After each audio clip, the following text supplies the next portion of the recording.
এরাম প্রথম স্কন্ধর পরা দ্বাদশ পর্যন্তে কহিলা রাজা মহা মুনীন্দ্র মহন্তে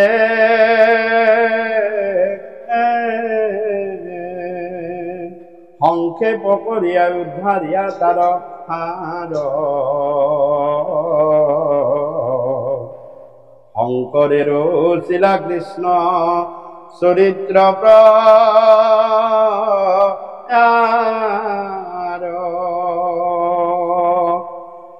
হেরাম সংক্ষেপ করিয়া উদ্ধারিয়া তার আর হরাম শঙ্করের শিলা কৃষ্ণ চরিত্র প্রয়ার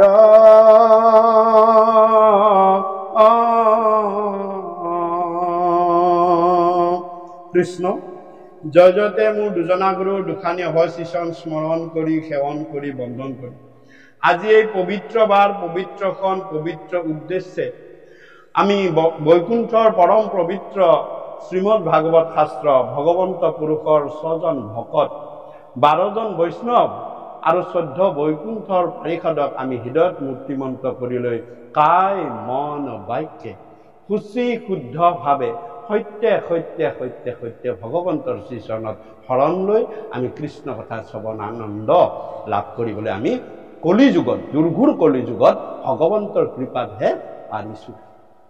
ভগৱন্তই যদি কৃপা নকৰে আপুনি কেতিয়াও এনেকুৱা সৎসংগত কলিযুগত কলিয়ে আমাক একত্ৰিত হ'ব নিদিয়ে।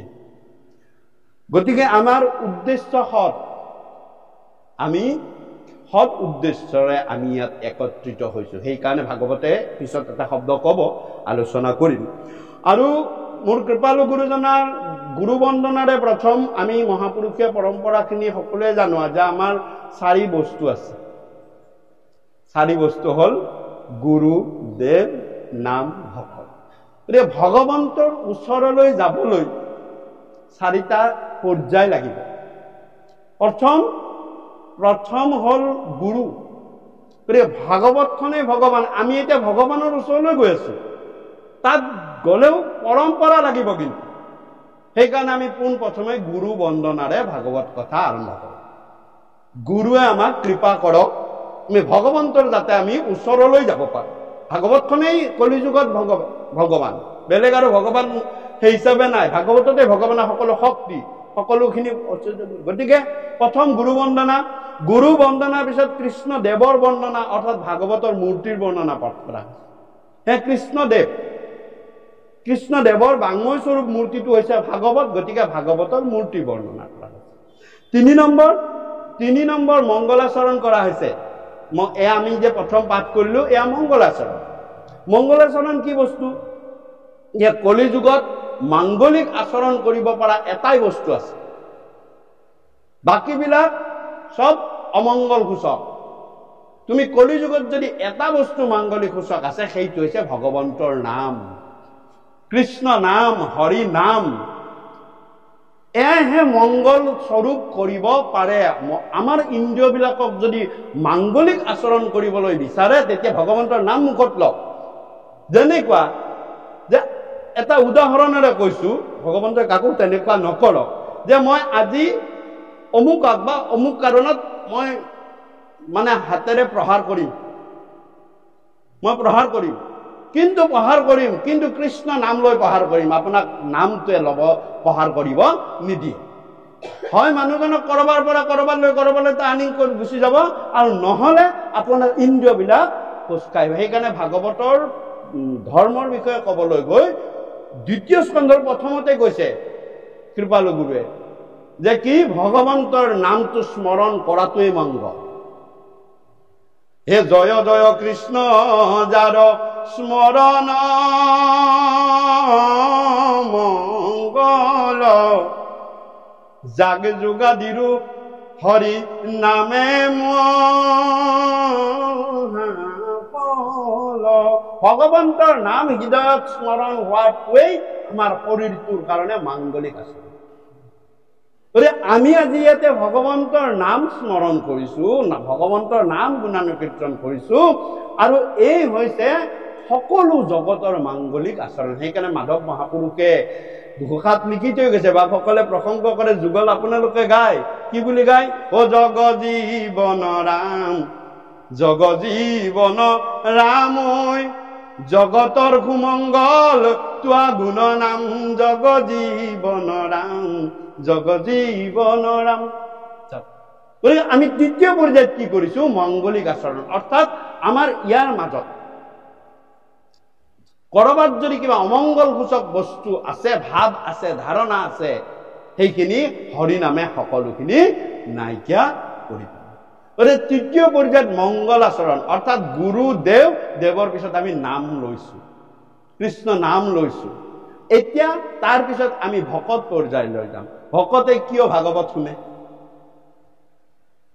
ভকতে নাম প্ৰসংগৰ প্ৰতি কিয় ইমান আকৰ্ষণ?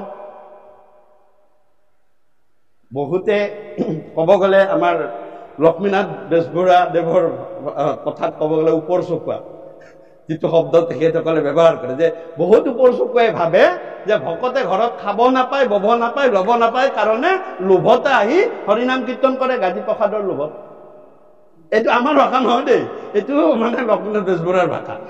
কিন্তু আচলতে তেওঁলোকে বুজি নাপায়, ভকতে গাদী প্ৰসাদ, মাহ প্ৰসাদ বা খাবলৈ ববলৈ নাম ল'বলৈ নাহে।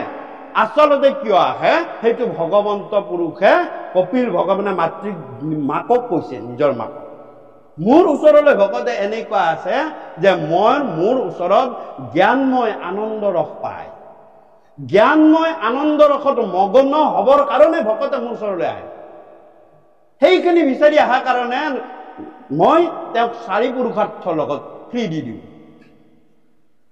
মোক কৈছে যে মুকুতি ভকতিৰ প্ৰাসংগিক মাত্ৰ। আপুনি এটা চকলেট কিনিব গ'ল, চকলেট কিনিব যাওঁতে ল'ৰাটোৰ কাৰণে চকলেট এটা কিনিব গ'ল, বোলে মোক এটা চকলেট দিয়া, চকলেটটো দি দিলে, চকলেটটো লৈ ল'ৰাটোক আপুনি চকলেটটো দিলে, চকলেটটো দিওঁতে এটা বস্তু তাত দিয়ে চাওকচোন, চকলেটৰ ওপৰত আপুনি চকলেটটোৱে বিচাৰিছিলে, আপুনি ওপৰ বাকলিটোতো বিচৰা নাছিল, কলটোহে বিচাৰিছিলে, ভিতৰৰ বাকলিটোতো বিচৰা নাছিল। এইটো তাৰ লগত অহা প্ৰাসংগিক। গতিকে ভক্তিৰ লগত মুক্তিটো প্ৰাসংগিক। তুমি যদি ভক্তি কৰা, মুক্তিৰ তাৰ লগত চকলেটৰ বাকলি পোৱাৰ নিচিনা প্ৰীতে পাবা। মাকক কৈছে। গতিকে হে মাতৃ, মোৰ ওচৰলৈ ভকতে জ্ঞানময় আনন্দ ৰসত মগ্ন হবৰ কাৰণে, যে তেওঁলোকক জ্ঞান লাগে, পৰম জ্ঞান লাগে, মোক জানিব বিচাৰিছে, আৰু আনন্দ ৰস লাগে। তেওঁলোকে সকলো মায়াময় জন যন্ত্ৰণাৰ পৰা আঁতৰি মোৰ আনন্দ ৰসত মগ্ন হবৰ কাৰণে মোৰ ওচৰলৈ আহে। বাকী কোনোবাই ভাবিব পাৰে সেইটো কথা কেতিয়াও নহয়, মই জানো মোৰ ভকত কিয় আহে।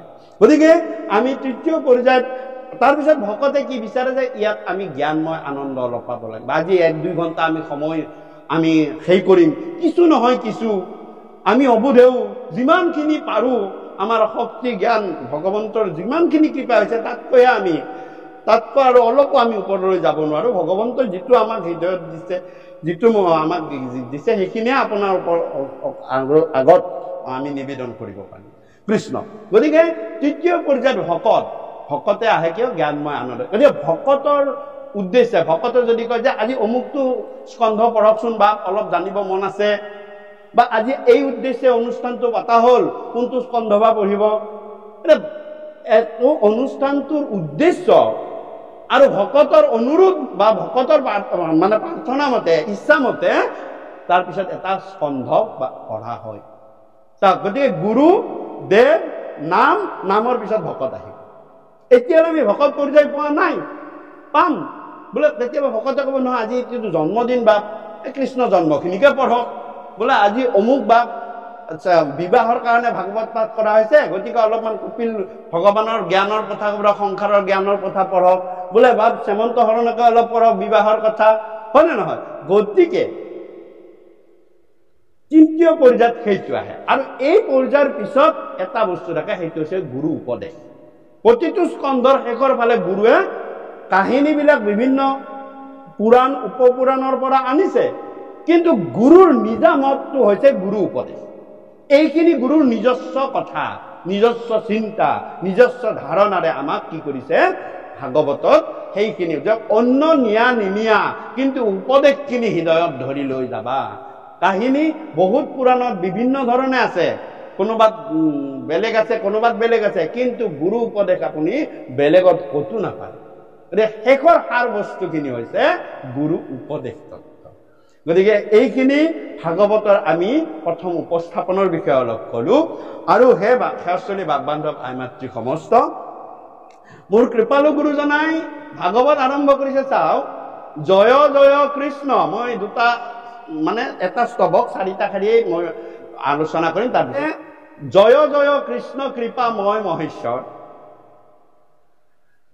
ইয়াত শব্দ দেখিছেনে? জয় জয় কৃষ্ণ কৃপাময় মহেশ্বৰ এটা শাৰীত আছে। এই যে জয় জয় কৃষ্ণ আৰু কৃপাময় মহেশ্বৰ, এই দুটাৰ অৰ্থটো কি জানেনে? যে জয় জয় কৃষ্ণ নিৰ্গুণ, কোনো গুণ কোনো ভাৱত নাই। অৰ্থাৎ ভাগৱত খুলিয়ে যেতিয়া আপুনি প্ৰথম মংগলাচৰণ পঢ়িব, তেতিয়া কোনো ভাৱ নাই, কৃষ্ণ স্মৰণ, সেইটো নিৰ্গুণ ভাৱত। প্ৰথম শ্লোকটো প্ৰথম শাৰীটো সদায় নিৰ্গুণ ভাৱত গাব লাগে। সেইকাৰণে কোনো নাই, চিৰিও নাই তাৰ লগত। জয় জয় কৃষ্ণ কৃপাময় মহেশ্বৰ, আপোনালোকে কেতিয়াও ভুল নকৰিব, সেইটো মহেশ্বৰে শিৱক বুজোৱা নাই। সেইটো মহেশ্বৰে কাক বুজাইছে? মহত্তত্বম ঈশ্বৰম ইতি মহেশ্বৰম। মহত্তত্ববিলাকৰ যি ঈশ্বৰ, সেইটো নিৰ্গুণ, মহত্তত্ব লৈ নিৰ্গুণ অৱস্থাত থাকে, হয়। আৰু সেইকাৰণে নিৰ্গুণ ভাৱত প্ৰথম শাৰীটো লিখি যাওঁ, নিৰ্গুণ জয় জয় কৃষ্ণ কৃপাময় মহেশ্বৰ। দ্বিতীয় শাৰীটোলৈ আহক, সগুণ কৰিলে কি বুলি কৈছে? যাৰ আজ্ঞা কিৰে বহে ব্ৰহ্মা, ৰজোগুণীয় ঈশ্বৰ, হৰি সত্যগুণীয় ঈশ্বৰ, হৰ তমগুণীয় ঈশ্বৰ। আৰু সেইকাৰণে তেওঁলোকৰ হৰণ ভগন, যিহেতু গুণৰ কথা আহিলে, হৰণ ভগন দায় দুখ সকলো আছে। নিৰ্গুণ কৃষ্ণ আৰু সেই যি মহত্তত্ব ঈশ্বৰৰ কোনো দুখ গুণে তেওঁলোকক চুব নোৱাৰে। তাৰপিছত কি কৰিছে? যে জয় জয় কৃষ্ণ কৃপাময় মহেশ্বৰ, যাৰ আজ্ঞা খিৰে বহে ব্ৰহ্মা হৰি হৰ। এই তিনিজন দেৱতা, কিন্তু দেৱতাৰ ঈশ্বৰহে, তেওঁলোক স্বয়ং ঈশ্বৰ নহয়। তেওঁৰ অংশ অৱতাৰ, লীলা অৱতাৰ, ধৰা তুমি কৃপাময়। এই পিছৰ শাৰীটোৰ যিটো হৰ, সেয়াহে মহেশ্বৰ, সেয়াহে শিৱ, যি তমোগুণীয় ঈশ্বৰ। গতিকে চাওক, পুৰাণ কেইখন 18খন, তিনিটা গুণত 6খনকে প্ৰতিটো ভাগত। তাৰপিছত কি কৈছে? যে তাৰ পিছৰ শাৰীটোত কৈছে মৎস্য কুৰ্ম আদি অংশ অৱতাৰ যাৰ, তিনিটা গুণত তিনিজন দেৱতা দিলে। এতিয়া গুণৰ পৰা, এতিয়া আপুনি যে ব্ৰহ্মা যে ৰজোগুণীয়, আপুনি কেনেকে প্ৰমাণ কৰিব? বিষ্ণু যে সাত্বিক গুণীয় কেনেকে প্ৰমাণ কৰিব? আৰু শিৱ যে তমগুণীয় কেনেকে প্ৰমাণ কৰিব? যে তেওঁলোকে ঈশ্বৰ হলে নহব নহয়, কৰ্মও কৰিব লাগিব, লীলা কৰ্ম কৰিব লাগিব ভগৱন্ত ঈশ্বৰে। তেতিয়াহলে কি হল? যে গুণ অনুযায়ী 6খনকৈ পুৰাণ আছে, অৰ্থাৎ ৰজোগুণীয় 6খন পুৰাণ আছে। ব্ৰহ্মপুৰাণ, ব্ৰহ্মবৈৱৰ্ত পুৰাণ, তাৰপিছত সত্য আৰু ব্ৰহ্মপুৰাণ কেইখন বা ৰজোগুণীয় পুৰাণ কেইখন পঢ়িলে বা টিভিত চিৰিয়েল চালে আপোনালোকে ভাবিব ব্ৰহ্মা ঈশ্বৰ। পঢ়িলে আপোনাক পঢ়ি চাব পাৰে ব্ৰহ্মা ঈশ্বৰ। ঠিক তেনেদৰে বিষ্ণু যিটো সত্যগুণীয় পুৰাণ 6খন আছে, যেনেকুৱা পদ্মপুৰাণ, তেনেকে শ্ৰীমদ ভাগৱত পুৰাণ, এইবিলাক সত্যগুণীয় পুৰাণ। পদ্মপুৰাণকে আদি কৰি, গৰুড় পুৰাণকে আদি কৰি সমস্তখিনি কি হল? যে এইবিলাক সত্যগুণীয় কৰ্মবিলাক তাতে আছে। আৰু তমোগুণীয় 6খন তমোগুণীয় পুৰাণ আছে, শিৱ পুৰাণ, স্কন্দ পুৰাণ, গতিকে এইবিলাক কল্কি পুৰাণ, এইবিলাক তমোগুণীয়।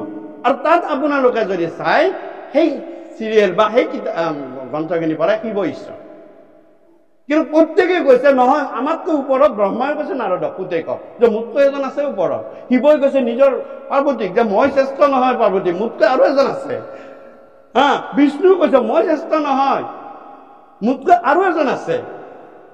গতিকে চাওক কোনজন, এই যে গুৰুৱে কৈছে, সেইকাৰণে গুৰুৱে কৈছে যে কৰ্মবিলাক তোমালোকে পুৰাণৰ মাজেৰে পাবা। কৰ্মৰ মাজেৰে তেওঁলোকৰ ৰজুগুণটো ওলাই পৰিছে, ব্ৰহ্মাৰ ৰজুগুণ ওলাই পৰিছে, বিষ্ণুৰ পালক গুণ ওলাই বা সত্যগুণ ওলাই পৰিছে, আৰু শিৱৰ তমোগুণটো ওলাই পৰিছে।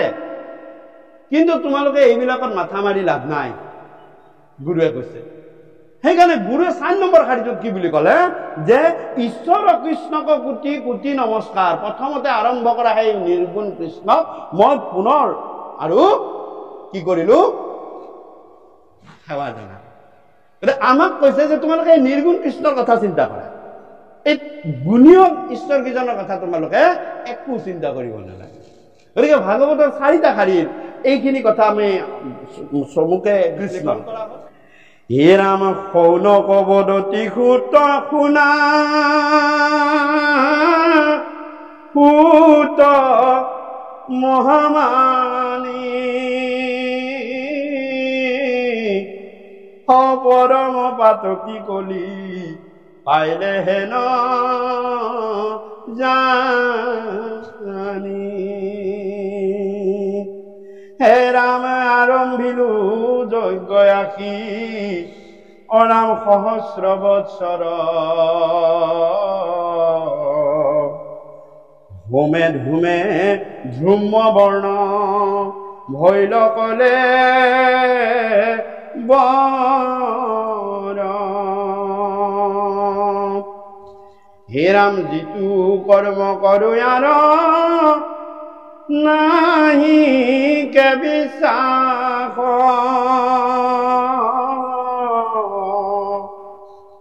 আপোনাৰ আয়ুষক ৰিলো ব্যৰ্থে নাথ। হে ৰাম আমাৰ সম্প্ৰতি তুমি চিন্তি উপহিতা কৰায়ু কবান কৃষ্ণ চৰিত্ৰয় লিতা।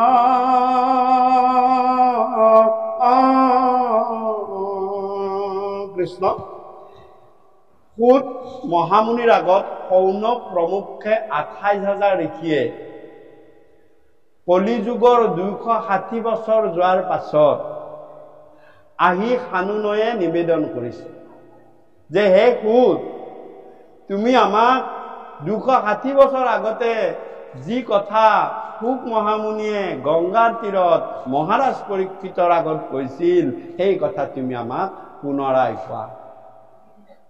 ইয়াতে ডাঙৰ কথা কৈছে, আপোনালোকে মন কৰিব কথাখিনিত যে এওঁলোক বেদজ্ঞ ঋষি, শাস্ত্ৰজ্ঞ ঋষি, আৰু শাস্ত্ৰজ্ঞ ঋষি হৈও তেওঁলোকে কৈছে যে আমি ভুল কৰিলো। কি ভুল কৰিলো? যে ইতিমধ্যে আমি বহু বছৰ হোম তপ যাগ যজ্ঞ কৰিবলৈ ধৰিলো, কিন্তু এতিয়ালৈ আমি সুফল নাপালো। আৰু নেপাই আমি সকলো 60,000 ঋষিয়ে শুনিছিলো একেলগে। আমি পুনৰ সুক মহামুনিৰ ওচৰলৈ গলো, গৈ কলো হে সুক, আমাৰ চকুৰ আগতেই ৰজা পৰীক্ষিত একেখিনি কথা শুনি তৰণৰ উপায় পালে, আমি কিন্তু নাপালো। গতিকে আমাক তুমি সেই পুনৰাই কথা কোৱা। তেতিয়া কলে যে তোমালোকে কিয় নাপালা? মইতো একেখিনি কথাকে কৈছিলো, তোমালোকে পাব লাগিছিল। তোমালোকে ৰজা পৰীক্ষিততকে বেছিহে বেদজ্ঞ শাস্ত্ৰজ্ঞ, তোমালোকে মহা পণ্ডিত, তোমালোকে পাব লাগিছিল, কিয় নাপালা? বোলে আমিতো কব নোৱাৰিম কিয় নাপালো। বোলে তোমালোকে নোপোৱাৰ কাৰণটো কি জানা? মই ৰজা পৰীক্ষিতকে চাবিপাত দি দিছিলো। ৰজা পৰীক্ষিতক সুধিছিলো যে তোমাক এই কৃষ্ণ কথাখিনি কিয় লাগে? বোলে মোক মৃত্যুৰ পৰা তৰণৰ কাৰণে লাগে, তৰিবৰ কাৰণে মোক কৃষ্ণ কথা শুনিব আহিছো। আৰু তোমালোকে জানিবলৈ আহিছিলা, তেওঁ তৰিব আহিছে, তোমালোকে জানিব আহিছা, কি কথা নকয় পোকে? আমাৰ মতত পৰে নে নপৰে? অৰ্থাৎ কৃষ্ণ কথা আপুনি হৃদয়েৰেও শুনিব পাৰে, মাথাৰেও শুনিব পাৰে। মাথাৰে শুনিলে তেওঁলোকৰ 260 বছৰ পিছত গৈছিল, আমাৰ মনুষ্য 26 বছৰ পিছত আমি চব কথা পাহৰি। যদি মাথাৰে শুনিলে কিয় যে কৰবাত পণ্ডিত তৰ্কাতৰ্কি হলে মই যুক্তি বা উক্তিৰে ক'ব পাৰিম। আৰু হৃদয়েৰে শুনিবলৈ হলে তোমাৰ চাবি এপাত দিব, সেই চাবিৰে তলাটো খুলি ল'ব লাগিব, তেতিয়াহে হৃদয়ত কৃষ্ণ কথাখিনি সোমাব। ৰজা পৰীক্ষিতক কৈছিল যদি তুমি তৰণৰ কাৰণে কৃষ্ণ কথা মোৰ ওচৰলৈ শুনিব আহিছা, তেতিয়াহ'লে তোমাক মই চাবিপাত দিওঁ, লোৱা। বোলে চাবিপাত কি? বোলে অন্য একো নাই, তুমি গুৰু মানি মোৰ তাত তুমি শৰণ লোৱা, শৰণ লৈ কৃষ্ণ কথা শুনা। শৰণ লৈ কৃষ্ণ কথা শুনিলে সেই কথা তোমাৰ হৃদয়লৈ যাব, তলাটো খোল খাই যাব। আৰু আপত্তি একো নাই, শৰণ নোলোৱাকে শুনিব পাৰিবা, কিন্তু এইটো কথা মাথালৈহে যাব, হৃদয়লৈ নাযায়। মাথালৈ গলে আপুনি সেই কথা বেছি বছৰ নালাগে, 10, 20, 30 বছৰ পিছত চব কথা পাহৰি যাব। কিন্তু যি কথা হৃদয়লৈ যায় সেই কথা তুমি এৰিলেও তোমাক সেই কৃষ্ণ কথাই, কৃষ্ণৰ বাঘে তোমাক বা কৃষ্ণ নাম সিংহই তোমাক নেৰে, খেদি লৈ যাব। সেয়া হল শৰণৰ মাহাত্ম্য। গতিকে তোমালোকেতো নকৰিলা। গতিকে মই আদেশ আছিল কাৰ পৰা? পৰম গুৰুৰ পৰা, যে তুমি এই কথা ৰজা পৰীক্ষিতক তৰণৰ উপায় দিহে কবা। আৰু সেই সুবিধাত তোমালোকে কি কৰিলা? যে তোমালোকে শুনিলা, কিন্তু তোমালোকে শুনিলেও শৰণ লৈ নুশুনিলা। গতিকে তোমালোকক মই আৰু এই কথা কব নোৱাৰো, কাৰণ মোৰ আদেশ যাক আছিলে, মই পৰম গুৰুৱে মোক যাক কব কৈছিলে মই তেওঁক কলো, কৈ তেওঁক তৰণৰ উপায় দি দিলো, মোৰ কাম শেষ। তোমালোকক কোৱাৰ মোৰ আদেশ নাই। কিন্তু তোমালোকে যদি শুনিব বিচাৰিছা, জানিব বিচাৰিছা, এইবাৰ তোমালোকে যদি তৰিব বিচাৰিছা, তোমালোকে যোৱা।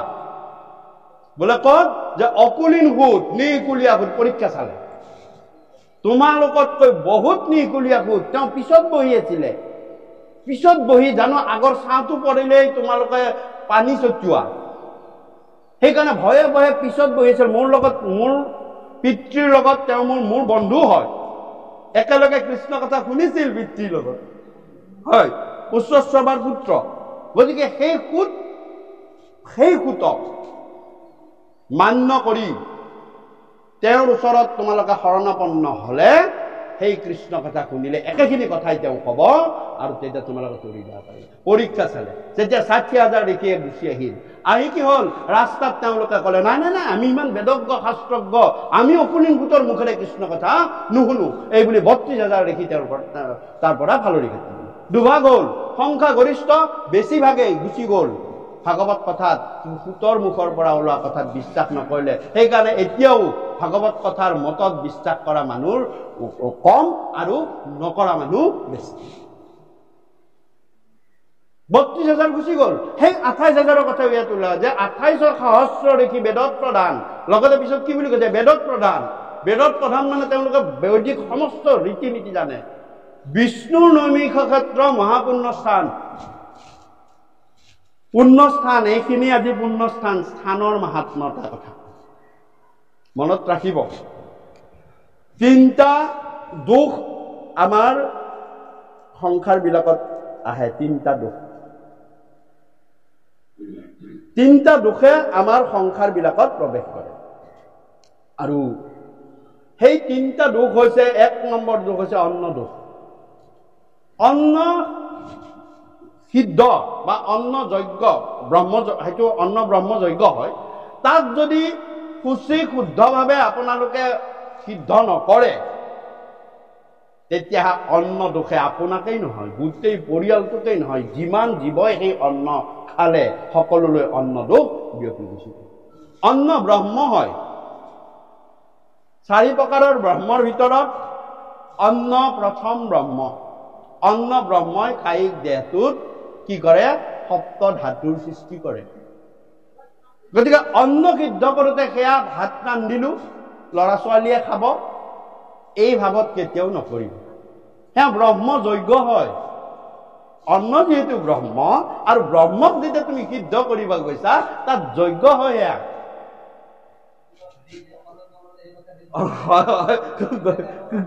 গতিকে মই প্ৰসংগ আহি এইটোৱে ভাবে ক'লে কথাটো এইয়া কথাটো কি নালাগে। গতিকে চাও যে কি যে অন্ন ব্ৰহ্মত কি ভাৱত অন্ন ৰান্ধিছা, সেয়াৰ কাৰণে 3জন দেৱতা, এজন দেৱীক ভগৱন্ত পৰম ব্ৰহ্মই সাক্ষী কৰি ৰাখিছে। সাৱধান, অন্ন যেতিয়া অন্ন ব্ৰহ্মত সেই 4জন দেৱতা দেৱী এগৰাকী থাকে। 1 নম্বৰ অগ্নি দেৱতাক সাক্ষী কৰিছে। অগ্নি বিনা অন্ন সিদ্ধ নহয়। অগ্নিক কৈছে তুমি সাক্ষী হৈ থাকিবা প্ৰথম। 2 নম্বৰ ধৰা মাতৃ চৰুটোক কৈছে, চৰুটো ধৰা পৃথিৱী, ধৰা মাতৃ চৰুটোৱে ধৰি থাকে কাৰণে ব্ৰহ্মখিনি তাত সিদ্ধ হয়। পৃথিৱীক কৈছে থাকিবা তুমি, ধৰা স্বৰূপে তুমি মোক সেই ব্ৰহ্মখিনিক ধৰি থাকিবা। হল। আৰু 3 নম্বৰ জল নহলে অন্ন সিদ্ধ নহয়। জল দেৱতাক কৈছে আবদান তুমি সাক্ষী হিচাপে থাকিবা। কি ভাৱত ৰান্ধিব? 4 নম্বৰ বায়ু। এই দেৱতা গীতাক নহলে আপুনি অন্ন ব্ৰহ্ম সিদ্ধ নহয়। আৰু তুমি যি ভাৱত তুমি তাত অন্নখিনি সিদ্ধ কৰিবা, সেইভাৱে অন্নত গৈ প্ৰৱেশ কৰিলে। কৰি কি কৰে যে সকলো আমাৰ বিশেষকৈ মনুষ্যৰ সপ্ত ধাতুত গৈ ই ক্ৰিয়া কৰে। সপ্ত ধাতু কি? যে অস্থি, মেদ, মজ্জা, তক্ক, ৰস, তেজ আৰু বীৰ্য। এই সপ্ত ধাতু অন্নৰ লগত ৰিলেটেড।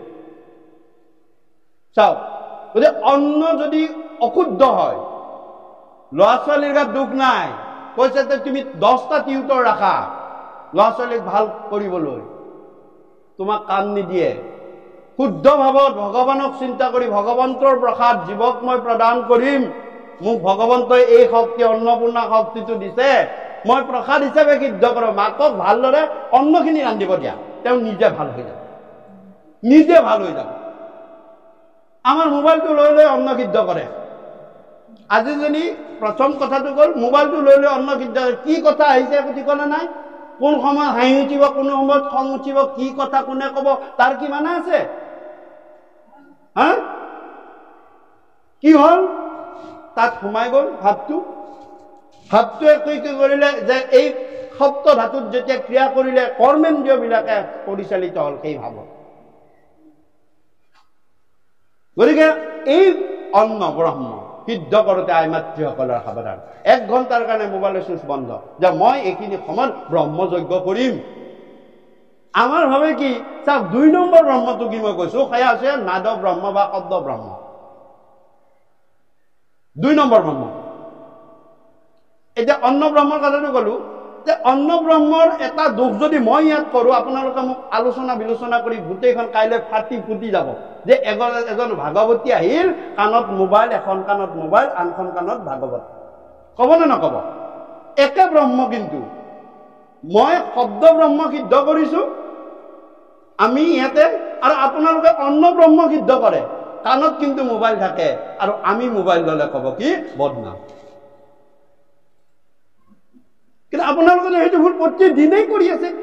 ভগৱন্ত যে সেই 1 ঘণ্টা সময় অন্তত মই কাৰো লগত কথা নাপাতো, মোৰ ঈশ্বৰক চিন্তা কৰি, মোৰ সকলো এই ব্ৰহ্মই যাতে মোৰ পৰিয়ালৰ সকলোকে ভালে কুশলে ৰাখে, মনবিলাকত শান্ত কৰি ৰাখে, ভগৱন্তৰ কৃপাৰ পাত্ৰ হয়, তেওঁলোকৰ মনবিলাক সংস্কাৰী কৰি তোলে, তেতিয়া সেই প্ৰসাদে কাম কৰে।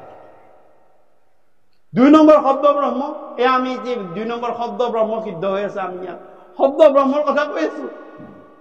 কিন্তু মই কেতিয়াও মোবাইলটো কাণত নলওঁ, মোৰ চাওক অফলাইনত আছে, মোৰ লগত ফোন আহি লাভ নাই। আমি যেতিয়া নাম লওঁ ঘৰত প্ৰতিদিনে 1 ঘণ্টা সময় অফিচৰ হ'লেও কোনো কথা নাই, ভাই চিন্তা আমি কোনো ধৰণৰ চিন্তা নকৰোঁ। সেই 1 ঘণ্টা, তাৰপিছত 23 ঘণ্টাটো গোটেই সংসাৰৰ যাতনাতেই থাকে।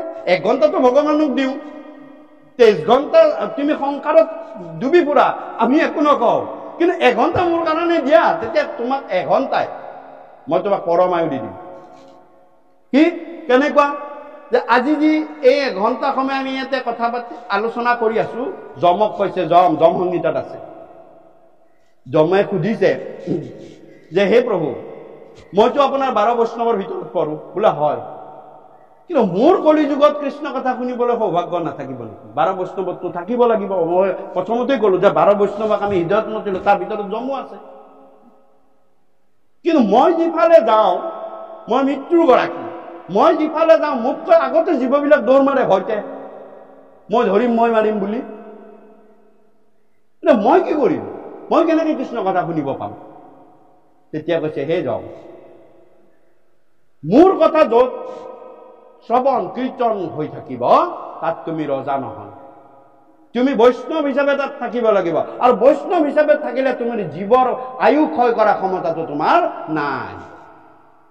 তুমি য'ত ৰাজা হিচাপে থাকিবা তাতহে তুমি জীৱৰ প্ৰতিটো ক্ষণত আয়ু ক্ষয় কৰিব পাৰিবা। কিন্তু মোৰ কথা য'ত শ্ৰৱণ কীৰ্তন হৈ থাকিব তাত তুমি থাকিব লাগিব। তুমি যম নিয়ম, ঘড়ীটো ইয়াত 11টাৰ পিছত 12টা বজাটো নিয়ম ইয়াতো আছে, আপোনালোকে চাওক।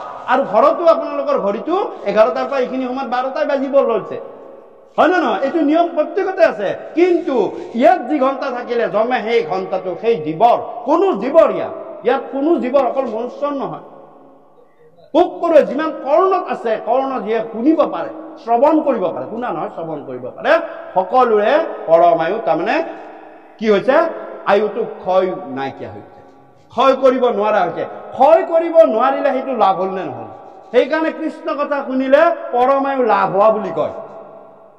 আমি প্ৰতিদিনত যদি 1 ঘণ্টাকেও নিজৰ আয়ু লাভ কৰিব পাৰো, 365 দিনত 365 দিনত 365 ঘণ্টা, 1 বছৰত 365 ঘণ্টা, 10 বছৰত 3650 ঘণ্টা। ঠিক তেনেদৰে মোৰ কৃপালু গুৰুসকলে, আতা পুৰুষসকলে প্ৰতিদিনেই মিনিমাম 2-3 ঘণ্টা কৃষ্ণ কথাত নিমগ্ন হৈ থাকি তেওঁলোকে পৰমায়ু বৃদ্ধি কৰি লৈছে। কাৰণ ক্ষয় যেতিয়া নহয় সেইটো লাভ হয়। গতিকে চাওক, মোৰ কৃপালু গুৰুজনাই প্ৰায় 120 বছৰ পৰমায়ু লাভ কৰিলে, আৰু মাধৱদেৱে মানে 119 বছৰ মোৰ কৃপালু গুৰুজনে, মাধৱদেৱটো আৰু তাতকৈ অলপ বেছি। চাওক, মনত ৰাখিব কিয়, কেনেকে পাৰিছে, যে এনেকেই পাৰিছে, হয়নে? গতিকে চাওক, তেওঁলোকৰ এই পৰম আয়ু লাভ। গতিকে অকল সেই বুলিয়েই নহয়, মাধৱ মহাপুৰুষ কৃপালু গুৰু বুলিয়ে ভকত বৈষ্ণৱ প্ৰতিদিনেই আমি সেইকাৰণে কৈছে নহয়। ঠিক, মই প্ৰসংগটোত এইটোৱেই ক'লো যে গুৰু দিয়া নামখিনি আমাৰ আছে, প্ৰমত্ত কেশৰী নাম আমাৰ আছে। 1 ঘণ্টা সময় নাম লওক না। তুমি প্ৰতিদিনে এনেকুৱা অনুষ্ঠান ঘৰতো পাতিব নোৱাৰা বা অনুষ্ঠানত যোগ হ'ব নোৱাৰা, কিন্তু নাম বস্তুখিনি যে ল'ব লাগে প্ৰতিটো ঘৰত। কিয়? যে তোমাৰ সকলো পৰিয়ালৰ জীৱকেইটাক কুশলে ৰাখিব লাগিব, সেয়া তোমাৰ দায়িত্ব। গুৰুৱে ভগৱানৰ ওচৰত, পৰম গুৰুৰ ওচৰত দায়িত্ব পালন কৰে। হে প্ৰভু, মই সেৱা কৰিলো, কোনোবা ল'ৰা ছোৱালীক শৰণ ভজন নল'বও পাৰে, কিন্তু তেওঁলোকক মই তোমাৰ চৰণত অৰ্পণ কৰিলো। মোৰ দ্বাৰা যেতিয়া অৰ্পণ হ'ব, বা গুৰুজনৰ দ্বাৰা যেতিয়া অৰ্পণ হ'ব, ভগৱন্তৰ দায়িত্ব তেওঁ ল'লে, বোলে এওঁৰ ভাল কৰিলে নহ'ব। সেইকাৰণে আমি প্ৰাৰ্থনাত ক'ব লাগে যে আমি যত জীৱ তোমাৰ পালন, হৰি হৰি হৰি হৰিয়ে তুমিকে পালিয়া পুৰা হুয়া অন্তৰ জামি। যে যিমান জীৱ আছো পৰিয়ালটোত, অকল এইটো কথাই নাভাবিব যে মোৰ পৰিয়ালটোৱে নহয়, মোৰ বংশ, ইষ্ট, কুটুম, মিত্ৰ, বন্ধু, বান্ধৱ, পুৰীত স্বজন, উত্তৰ পুৰুষ, পূৰ্বপুৰুষ সকলোকে প্ৰভু ভগৱন্ত তুমি কৃপা কৰি সুৰক্ষিত কৰা, তেতিয়াহে আমি সুৰক্ষিতভাৱে থাকিব পাৰিম। মোৰ যদি ভাল হ'ল, মোৰ যদি ভাইটোৰ বেয়া হ'ব, মই কি ভালত থাকিম? মোৰ যদি ভাল হ'ল, মোৰ মানে আনবিলাক বা আইগৰাকীৰ মাকৰ ঘৰততো শহুৰৰ ঘৰত বেয়া হলে মই কি শান্তি পাম? নাপাম নহয়। সকলোকে ভালে ৰাখক প্ৰভু, আমি সেইখিনি কৰিব পাৰো। কলিযুগত সেইটো ব্যৱস্থা মোৰ কৃপালু গুৰুৱে কৰিছে, নাম ধৰ্মই কৰিছে। গতিকে চাওক, গতিকে ইয়াতো কৈছে যে এই চাৰিটা 3 নম্বৰ দোষটো হৈছে, 2 নম্বৰ দোষটো হৈছে যে প্ৰথম গ'ল অন্ন দোষ, তাৰপিছত 2 নম্বৰ দোষটো হৈছে সংগ দোষ। সংগ দোষত পৰিও আমাৰ সংগৰো দোষ লাগে। গতিকে আমাক কৈছে যে সাধু সংগ অনুসৰা, শ্ৰৱণ কীৰ্তন কৰা, পৰিহৰা পাখণ্ড আচাৰ। আমাক সদায় অনুসৰণ কৰিব দিছে সাধুৰ সংগ। এয়া আমি সাধুৰ সংগ ইয়াত লাভ কৰিছো, আৰু এয়া ভগৱন্তৰ কৃপা। আৰু 3 নম্বৰ হৈছে স্থানৰ দোষ। আমি সেইকাৰণে কৈছে স্থান, কাল, পাত্ৰ, ঠাইহে কাম কৰিবা। গতিকে স্থানৰ দোষো আছে। গতিকে এই 3টা দোষে আমাক কলিযুগত জীৱাবিলাকক পীড়িব। ইয়াতে কৈছে যে নৈমিষা ক্ষেত্ৰ মহাপুণ্য স্থান। গুৱাহাটীত বহুত জাগাত বহুত মাটি আছে, কিন্তু এনেকুৱা নামঘৰ কেইখিনি জাগাত আছে যাৰ এইখিনি জাগাৰ পুণ্য আছে, নহয় বাপ? এইখিনিয়ে কৈছে বাবা, খুব সুন্দৰ কৈছে যে এইখিনি নৈমিষা ক্ষেত্ৰ, বুজিছেনে? এইখিনিত মহাপুণ্য স্থান, ইয়াতে এই স্থানখিনিয়ে পুণ্য অৰ্জন কৰিছে। কলিযুগত সেই সময়ত ভগৱন্ত পুৰুষৰ যেতিয়া ক'ত শুনিম সুধিছিলে ঋষিসকলে, তেতিয়া কৈছে যে নৈমিষ নামৰ এখনি ঠাই আছে, তাত 3টা ডাঙৰ ডাঙৰ কাহিনী হৈছে। সেই কাহিনী 3টাৰে সেই ঠাইখিনি পুণ্যস্থান। 1 নম্বৰ কাহিনী, ভগৱন্ত পুৰুষৰ সুদৰ্শন চক্ৰ তাত নিমিষৰ কাৰণে ৰৈ গৈছিল। অৰ্থাৎ ভগৱন্ত কৈছিল যে মোৰ কলিযুগত পুণ্যস্থান ক'ত হ'ব? যে মোৰ সুদৰ্শন চক্ৰ গৈ আছে, য'ত ৰৈ যাব তাতে সেই পুণ্যস্থান। সেই নৈমিষা ক্ষেত্ৰত কিছু সময়ৰ কাৰণে ৰৈ গৈছে। এইটো কলিযুগৰ নিৰ্ণয়। তাৰ আগৰ নিৰ্ণয় হৈছে ভগৱান। আপোনালোকে কংসৰ কথা জানে? কংসৰ আগৰ জন্মৰ নামটো কি আছিলে? কালনেমী নামৰ দৈত্য। এইটো ভাগৱতত আছে যে পূৰ্বতে তুমি কালনেমী নামৰ দৈত্য বা অসুৰ আছিলা। কালনেমী যেতিয়া অসুৰ আছিলে, যেতিয়া সমুদ্ৰ মন্থন হ'ল, কালনেমী দৈত্যৰ কুলত আছিলে। দৈত্যৰ কুলত থাকোঁতে ভগৱন্ত পুৰুষৰ বিষ্ণুৰ প্ৰহাৰত কালনেমীৰ এবাৰ প্ৰাণ গুচি গ'ল। যেতিয়া প্ৰাণ গুচি গ'ল, সেই সময়ত দৈত্যগুৰু শুক্ৰাচাৰ্যই দৈত্যবিলাক মৰে, লগে লগে মৃত সঞ্জীৱনীৰে জীয়াই দিয়ে। কালনেমীকতো জীয়াই দিলে। কালনেমী উভতি ধৰিলে নহয় যে আপুনি মোক কি গুৰু? মোক ভগৱন্তই প্ৰহাৰ কৰাত মোৰ মুক্তি হৈছিলেই, কিন্তু আপুনি মোক মুক্ত কৰি নিদিয়ে, আকৌ মায়াৰ জাললৈ টানি আনিলে। এতিয়াতো মই আৰু সেই নকৰোঁ, মই আপোনাৰ কথা আৰু ইয়াৰ পিছত নুশুনো। মই এতিয়া আকৌ পুনৰ ভগৱন্তৰ ওচৰত যাম, গৈ ভগৱন্তক প্ৰাৰ্থনা কৰিম, হে প্ৰভু তুমি মোক মানে এই যান্ত্ৰণাৰ পৰা মোক মুক্ত দিয়া, মই আৰু মানে আকৌ পুনৰ এই নহওঁ। এই বুলি শুক্ৰাচাৰ্যৰ কথা নুশুনি বিষ্ণুৰ ওচৰলৈ গ'ল। বিষ্ণুক ক'লে, হে প্ৰভু তুমি মোক এইবাৰ এই শুক্ৰাচাৰ্য গুৰুৰ মানে প্ৰকোপৰ পৰা ৰক্ষা কৰা, আৰু তুমি মোক বশ কৰা, মই তোমাৰ লগত আৰু যুদ্ধ নকৰোঁ। আৰু এইবাৰ প্ৰভু মোক কি কৰা, যে ভগৱন্তক আৰু তোমাক মই তেতিয়াহ'লে এইবাৰ শুক্ৰাচাৰ্যই যাতে তোমাক আৰু জীয়াব নোৱাৰে, এই বুলি কি কৰিলে, প্ৰচণ্ড গোৰ এটা মাৰি। গোৰ মাৰি দিওঁতে তাত হকে কালনেমী অসুৰ তললৈ গুচি গ'ল, আৰু লগে লগে ওপৰত বননি হৈ গ'ল। একেবাৰে বননি হৈ যাওঁতে কালনেমী অসুৰে ভগৱানক ভিতৰৰ পৰা প্ৰাৰ্থনা কৰিলে, হে প্ৰভু এইবাৰ মৰিলো গোৰত, অহাবাৰ মৰিম ভৰত। এইবাৰ মৰিলো গোৰত, বুজি পাইছে নহয়? কালনেমী কিহত মৰিলে? গোৰত মৰিলে। গোৰ মাৰি দিয়াৰ কাৰণে তললৈ গুচি গ'ল। শুক্ৰাচাৰ্যই আৰু বিচাৰি নাপালে পুনৰ জীয়াবৰ কাৰণে। এইবাৰ কিহত মৰিলো? গোৰত। অহাবাৰ মৰিম ভৰত। ভৰত মানে বুকুত ভৰ দি কংস মাৰি পেলাইছিল ভগৱন্ত। কোনো অস্ত্ৰ লোৱা নাছিল হাতত। আগৰবাৰ কিহত মৰিলে? গোড়ত। সেই পিছৰবাৰ কংস হৈ কিহত মৰিলে? ঘৰত। ভগৱন্ত পুৰুষে কংসক মাৰিবলৈ কোনো অস্ত্ৰ লোৱা নাই। চোচৰাই টানি আনিছে, পাৰি লৈছে আৰু বুকুত পৃথিৱীৰ বিশ্ৰাম ভৰ দি দিছে, বহি দিছে। যিখিনি জেগাত গোৰ মাৰিছিল হাবিয়ে বনন্ন হল, সেইখিনিক সেই নেমি, কাৰণ নেমিৰ পৰা নৈমিষাৰণ্য হল বুলি পদ্মপুৰাণত উল্লেখ আছে। 2 নম্বৰ কথা। তাৰ আগত 3টা যুগত কেনেকে ধৰণৰ 3টা ষ্টেপ আহিছে চাওক। পুণ্য কিমান স্থান, সেইখিনি জাগাত বৰা ভগৱানে যেতিয়া হিৰণ্যাক্ষক সাগৰৰ তলত মাৰি তেওঁ পৃথিৱীখন উদ্ধাৰ কৰি যেতিয়া আহে, পৃথিৱীখন উদ্ধাৰ কৰি লৈ আহোঁতে বৰা ভগৱানৰ লগত হিৰণ্যাক্ষই যুদ্ধ বিচাৰিলে, আছে ভাগৱতৰ 7ম স্কন্ধত। তেতিয়া বৰা ভগৱানে আহি হিৰণ্যকশিপুক মাৰাৰ আগতেই তেওঁ স্থলত পৃথিৱীখন স্থাপন কৰি দি জাপ মাৰি উঠি গাটো জোকাৰি দিছিল। আৰু বৰা ভগৱানৰ গাৰ পৰা বহুত নোম সেই ঠাইত সৰি পৰিছিল। বৰা ভগৱানৰ নোমৰ পৰা সৃষ্টি হোৱা সেই অৰণ্যখনক এই নৈমিষ অৰণ্য বুলি কোৱা হয়। এই 3টা মত বিভিন্ন শাস্ত্ৰত আছে। গতিকে চাওক, সেই মহাপুণ্য স্থান বুলি মোৰ কৃপালু গুৰুৱে যে বিষ্ণুৰ নৈমিষাক্ষেত্ৰ মহাপুণ্য স্থান, বিষ্ণুৰ লগত ৰিলেটেড। আৰু তেতিয়া সেই ভগৱন্ত পুৰুষৰ সেই স্থানত সুত মহামুনিয়ে উগ্ৰশ্ব বাসুতে কাকো কতো লগ নিদিয়ে, সকলোৱে বেয়া পায়, মনে মনে বহি আছে।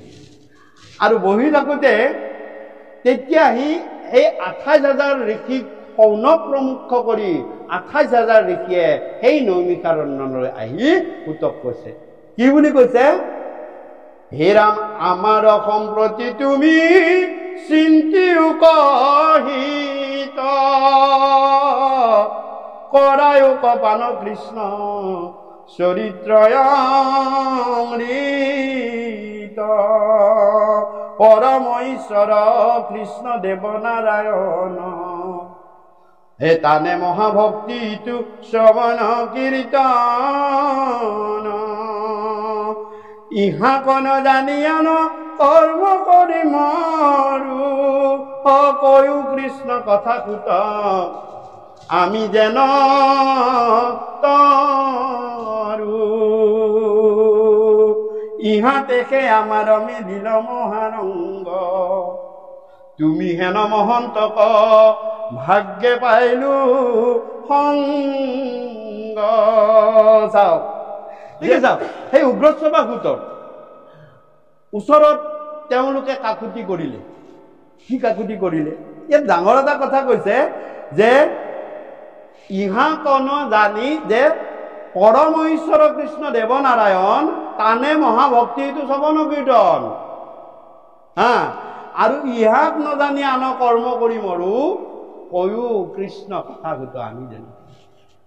গণ্ডগোলটো তাতেই যে আমি কি কৰিলো, ইতিমধ্যে ৰজা পৰীক্ষিতক যেতিয়া মোক মহামুনিয়ে কৃষ্ণ কথা কয়, তেতিয়াই কলিযুগৰ 30 বছৰ পাৰ হৈ গৈছে।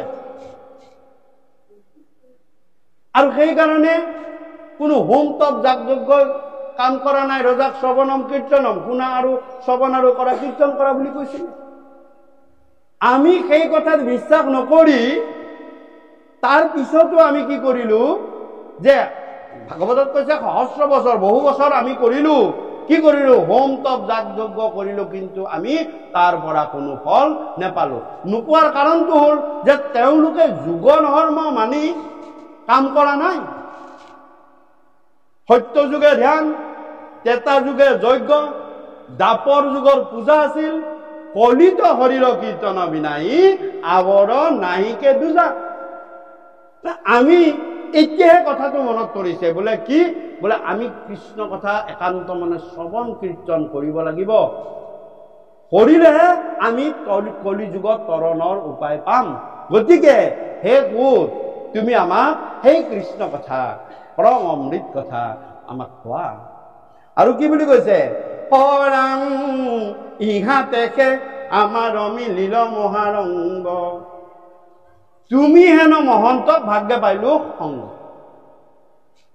চাও যে ইয়াত ডাঙৰ কথা আছে ভাগৱতে 4 ধৰণৰ মহন্তৰ কথা বাখানিছে কৃপালুগুৰু মাধৱ মহাপুৰুষেতো নামঘোষাত লিখিছেই বাৰু তাৰ ভিতৰত তুমি হেন মহন্তক ইয়াত কৈছে মহন্তক ভাগ্য পাইলো সংগ অৰ্থাৎ মহন্ত বা সন্ত বা সাধু বা ভকতৰ সংগ পাবলৈ কৃষ্ণৰ কৃপা লাগিব ভাগৱতত লিখিছে দশম স্কন্ধত যে ভকতৰ সংগ মিলে কৃষ্ণৰ কৃপা আজি যে আমি ইয়াতে ভকতৰ সংগ লাভ কৰিছো এয়া ভগৱন্ত আমাক কৃপা কৰিছে কৃপা নকৰিলে আমি এই দুৰ্গৰ মায়াতেই মজি থাকিলোহেঁতেন ভকতৰ সংগ মিলে কৃষ্ণৰ কৃপাৰ ভকতৰ কৃপায়ে মিলে ঈশ্বৰ সাক্ষাৎ আৰু ভকতে যদি কৃপা কৰে তেতিয়াহে তুমি ভগৱন্তক দেখা পাবা তোমাক ডাইৰেক্ট ভগৱন্তই তোমাক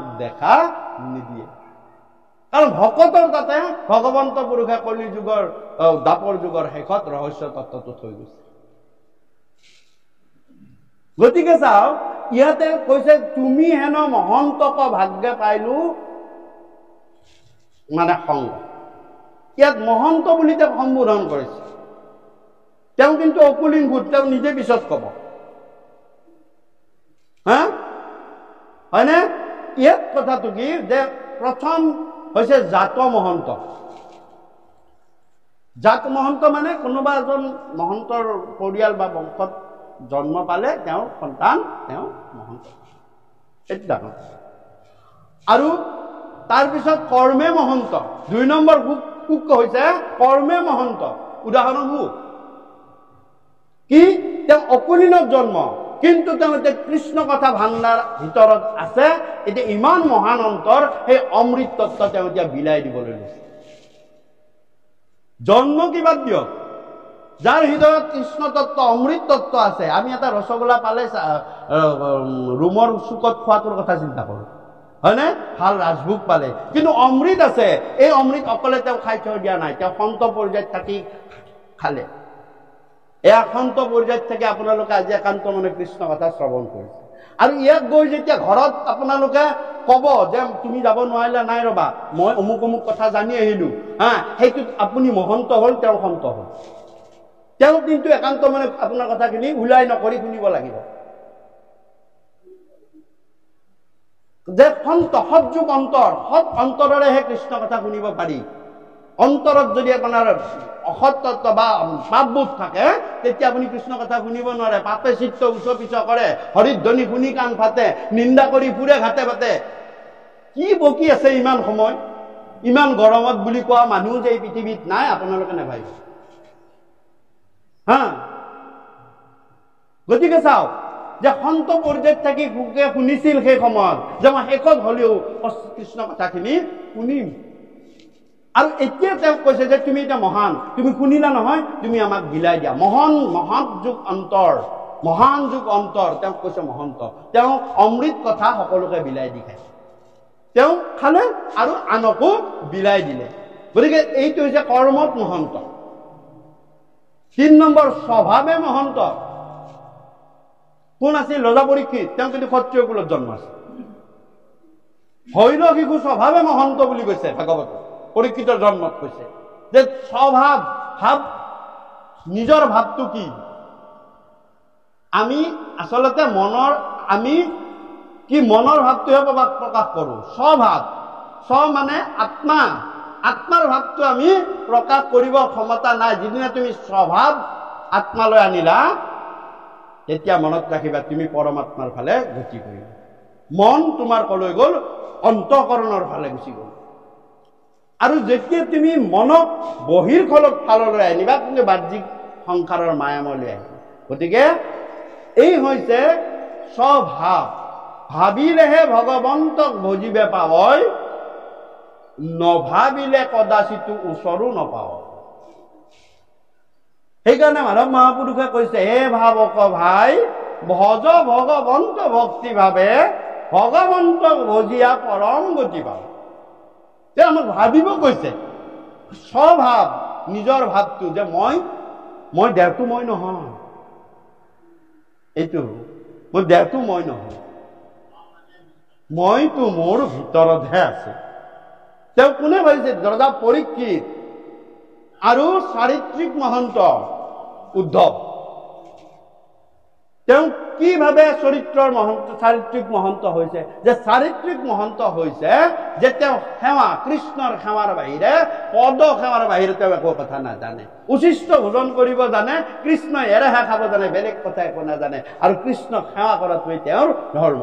যি ভকতে, যি বৈষ্ণৱে অকল ভগৱন্তৰ চৰণ সেৱা, ভকতৰ চৰণ সেৱাৰ কথাহে জানে, তেওঁ বেলেগ কথা বুজি নাপায়, এওঁ চাৰিত্ৰিক মহন্ত। মোৰ তেনেকুৱা এজন আতা পুৰুষ আপোনালোকে জানেনে নাম? কোন আছিল বাৰু? যিটো গতি মোৰ কৃপালু গুৰু দুজনাই নাপালে, তেওঁ পালে।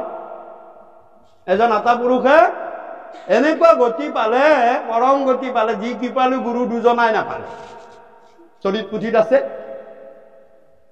সেয়া হৈছে জীৱন মুক্ত চিৰামাতা। জীৱন মুক্ত চিৰামাতা শৰীৰে বৈকুণ্ঠলৈ গুচি গ'ল, কাপোৰখিনি কটটোত পৰি থাকিলে। মুধস্থন প্ৰত্যেকখন চৰিতে কিন্তু কম বেছি পৰিমাণে এই কাহিনীটো মানে বৰ্ণনা কৰিছে। কোনটো কাহিনী? যে চিৰামাতাৰ মানে বৈকুণ্ঠ। তাত কি কৰিছে? যে তাত কল তেওঁ বহিয়ে আছিলে নাম লৈ। তাৰপিছত উঠি আহিছে যে কাপোৰখিনিহে পৰি আছে আৰু ওপৰ ফালে মুধস্থটো ফুটি আছে। তেতিয়া মাধৱ মহাপুৰুষে কৈছে যে মোৰ শ্ৰীৰাম গতি কৰিলে, তেওঁ আৰু ইয়াত নাই। চাওক কি কৰিছিলেনো? তেওঁ একো কৰে, তেওঁ গুৰু দুজনৰ অত্যন্ত সেৱা কৰিছিলে। গুৰুৰ কথা মতে তেওঁ মাধৱ মহাপুৰুষৰ সেৱা কৰিব ল'লে। প্ৰথম কৃপালু গুৰুজনাৰ কৰিছিল। গতিকে চাওক, এয়া হৈছে সেব্য ভক্তি। উদ্ধৱে সেব্য ভক্তি কৰিছিল। গতিকে ইয়াতো কৈছে যে তুমি হেন মহন্তক ভাগ্যে পাইলো লাগ। গতিকে আমি ভকত সংগ আমাৰ ভাগ্যত নহয়, ভগৱন্তৰ কৃপাতহে লাভ কৰো। গতিকে আৰু হে ৰাম আকাশে সঞ্চাৰে ৰবি ৰথ যেন বায়ু, সূৰ্যৰ লগতে হৰে জগতৰে আয়ু। একখন মানে যিটো শুনে কৃষ্ণ কথা, হে তাৰ বিনে আনৰজি অনযায়ী বৃথা। শুনি পৰমায়ু লাভৰ কথাটো এই শাৰীত অলপ টাচ কৰিয়ে গ'ল। যে একখন মানে যিটো শুনে কৃষ্ণ কথা, আমি যি একখন আজি কৃষ্ণ কথা শুনিছো, তাৰ ব্যতিৰেকে যিবিলাক জীৱ আছে তেওঁৰ জীৱন বিঠাই গৈছে, আমাৰ কিন্তু লাভ হৈছে।